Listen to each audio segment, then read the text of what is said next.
Salut Aiko, Salut Poto, je vais te demander de te présenter en quelques mots. vas-y.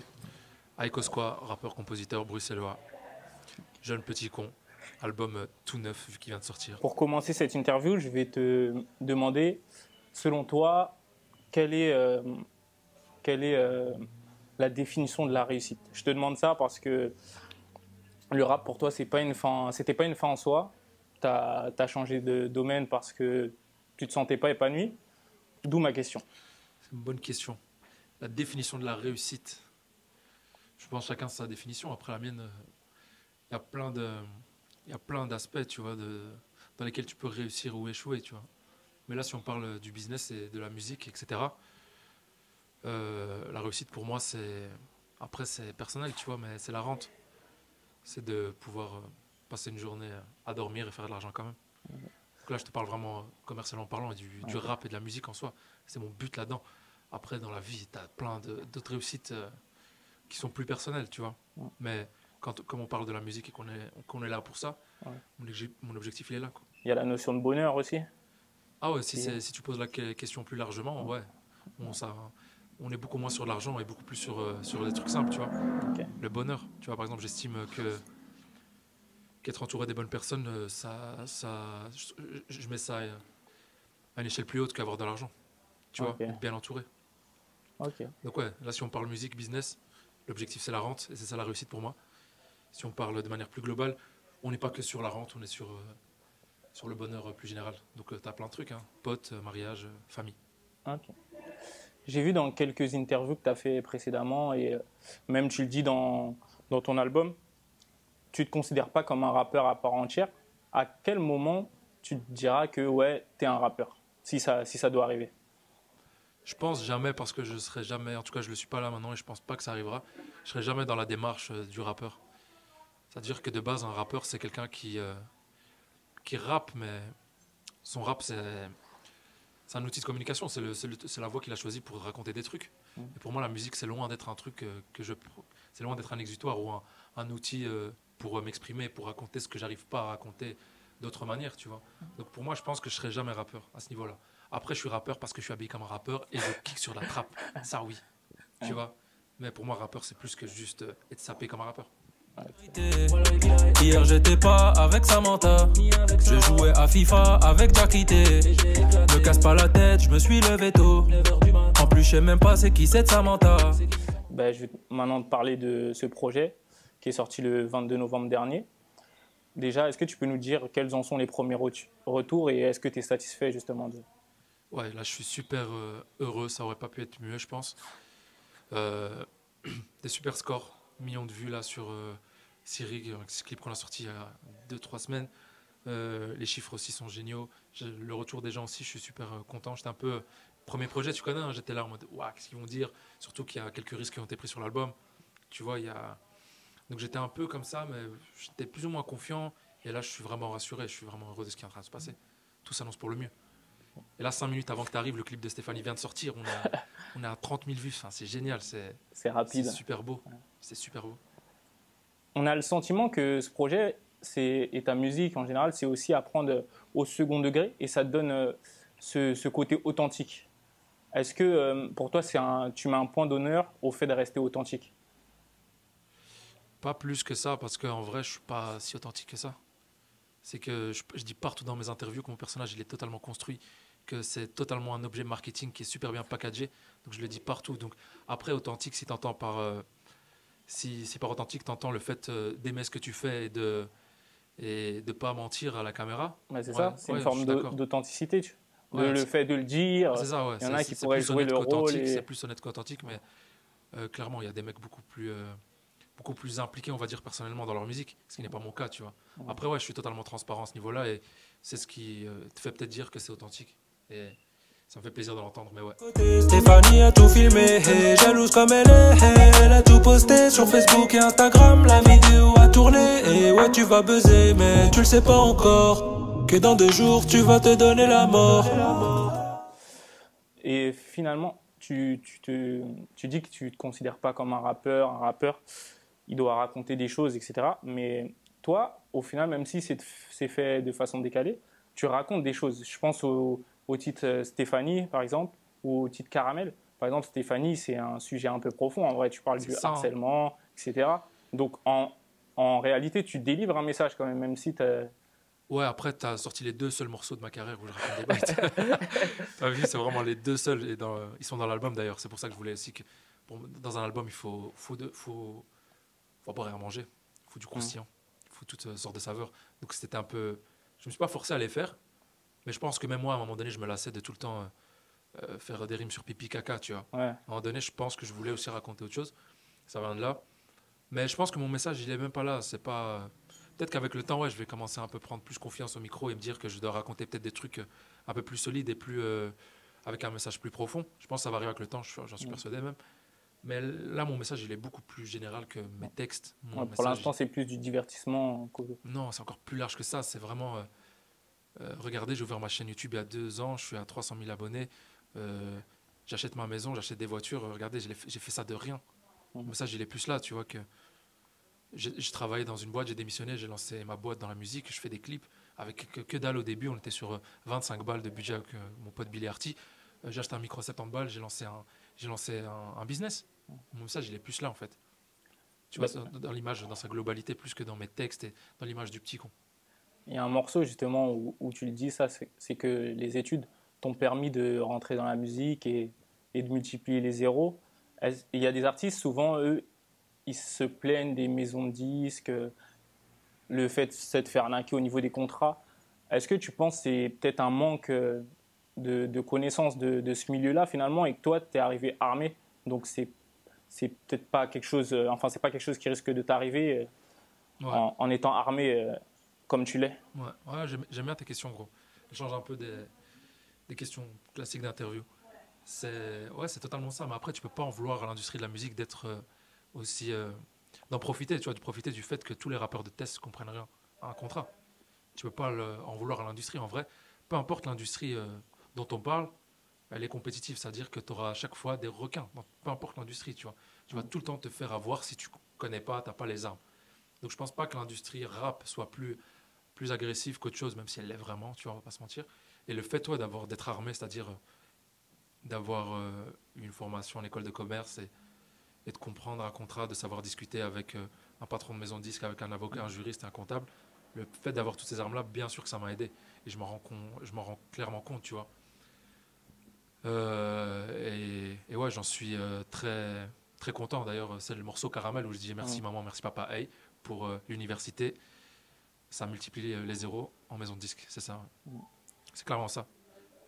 Finalement, comme tu l'as dit, c'est tous les milieux qui génèrent énormément d'argent qui sont gangrénés. C'est ça, tous les milieux compétitifs où il y a de la concurrence, où les gens sont installés depuis longtemps, qui connaissent les ficelles.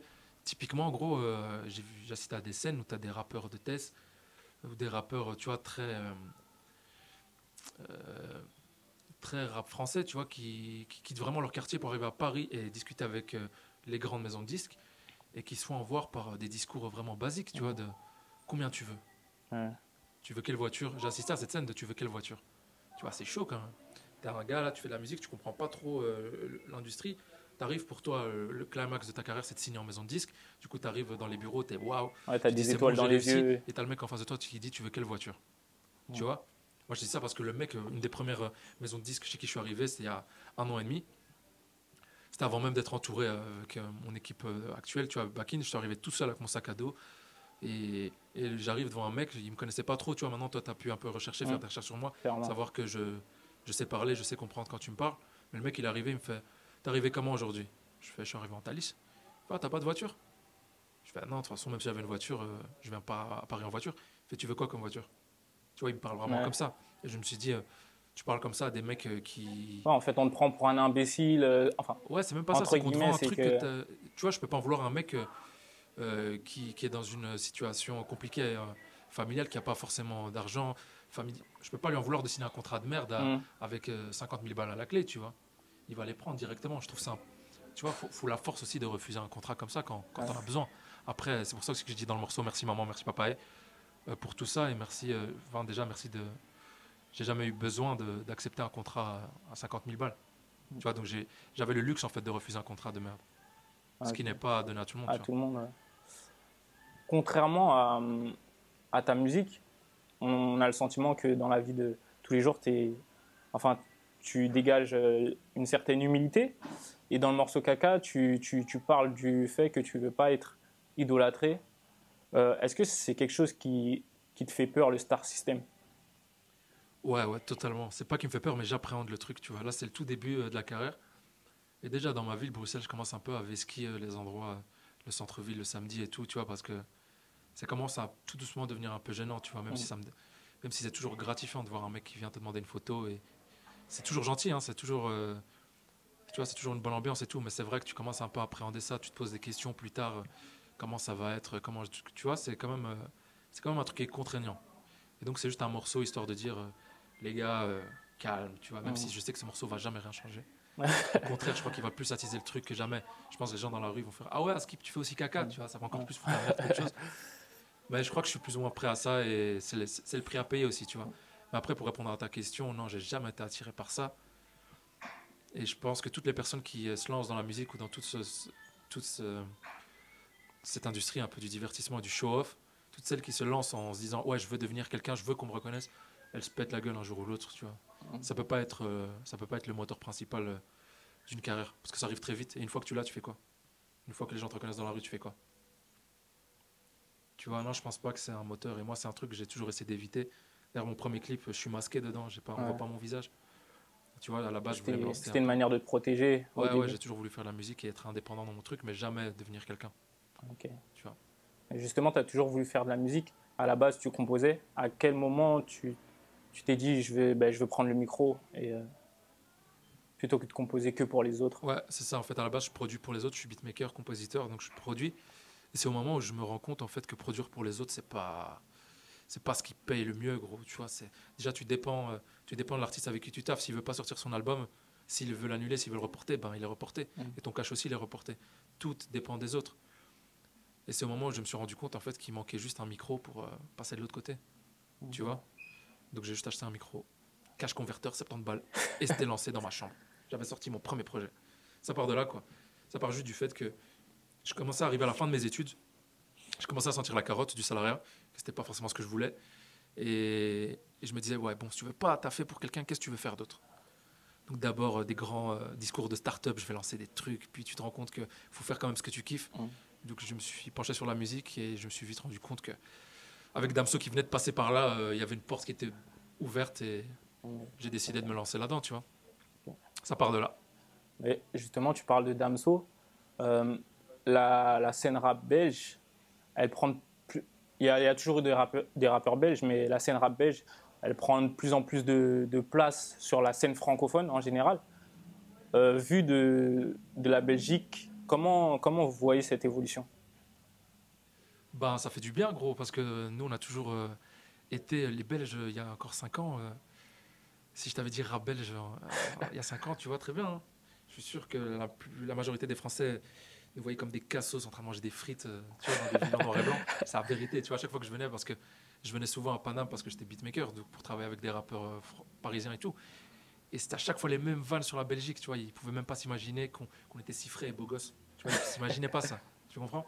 Donc je pense que quand on est arrivé, on a ramené un truc de fraîcheur et qui fait qu'aujourd'hui, on se dit ah ouais, la Belgique quand même, ils étaient là depuis le début. Tu vois, même processus avec la Suisse, tu vois, Genève, etc.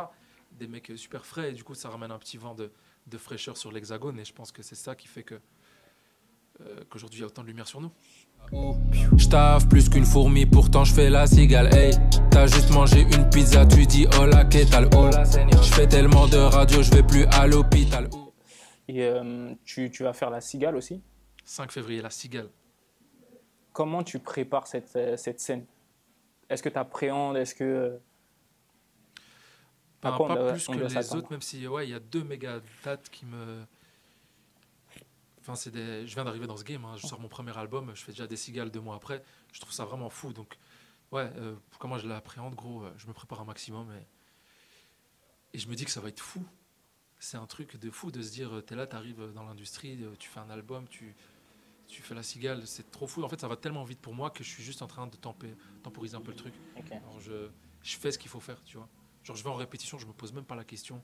Je pense que j'ai même pas encore eu 5 minutes pour réaliser ce qui est en train de se passer. Tu vois ce que je veux dire? Ouais, clairement. Genre, je pense que je vais le réaliser dans 10 ans un peu, ce qui est en train d'arriver. Et justement, le succès qui arrive très vite, il y a beaucoup d'artistes qui l'ont connu et qui ont eu du mal à gérer, qui ont fait des burn-out ou qui ont voulu s'écarter de la musique. Quel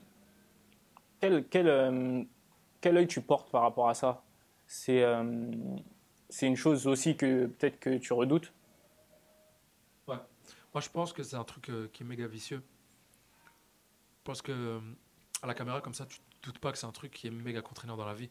Parce que quand tu te pars en tournée, tu es en déplacement la moitié de la semaine, tu vois, la moitié de ta vie. Et ils se rendent pas, je pense qu'il y a un truc, on n'est pas préparé. Donc, moi, après, j'ai la chance d'avoir, on va dire, de me lancer là-dedans un peu tard. Tu vois, je suis à fond dans ma vingtaine.